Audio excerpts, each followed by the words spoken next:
Grand Teton. Grand Teton is the triumph of national parks. It was the land that everybody wanted for something else, but was instead preserved as a national park for all to enjoy. Most travelers only get a few windshield glances at the majestic mountains as they pass, hurrying through on their way to Yellowstone.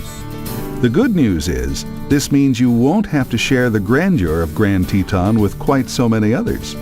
First, there's a multitude of wildlife to watch. And while number one on almost everyone's hope-to-see list is a bull moose, that's just the beginning. Bison, elk, and pronghorn can be viewed in the sagebrush meadows along the back roads. Signal Mountain is a good place to look for black bears. 225 miles of trails lead hikers to secluded wonders beyond the reach of roads. Ponds, lakes, and rivers offer canoeing, boating, and rafting. Lake trout and native cutthroat trout make these waters all the more exciting to the skilled angler.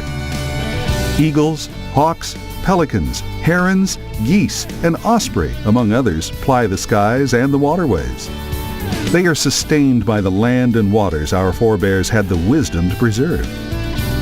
Not as obvious as the landscape, but ever looming in history is the Teton's role in defining conservation compromises. Grand Teton National Park is a compromise in every sense of the word. Though most of the park's 310,000 acres are federally owned, Teton also contains over 100 private inholdings dating back to the late 1800s. Those who settled here called it Jackson Hole. The park also issues over 700 elk hunting permits each year. Commercial jetliners roar over the southern portion of the park, making hourly landings and takeoffs from a regional airport inside the park's boundary. However, if it weren't for these and many other compromises, the natural glory of Grand Teton might never have become a national park and therefore never made available for millions to enjoy. And last, but certainly not least, there are the mountains.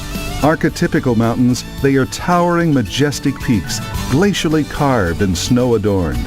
The kind of mountains that all other mountains aspire to be. As the story goes, an unknown lonely French fur trapper named the mountains Les Trois Tetons. Since he selected 3 of the grandest peaks for that name, it's doubtful he was reminiscing about any one particular woman. This is the opening chapter in the always interesting, often ironic, and occasionally amusing story of one of America's most controversial national parks, Grand Teton. Welcome to Grand Teton National Park.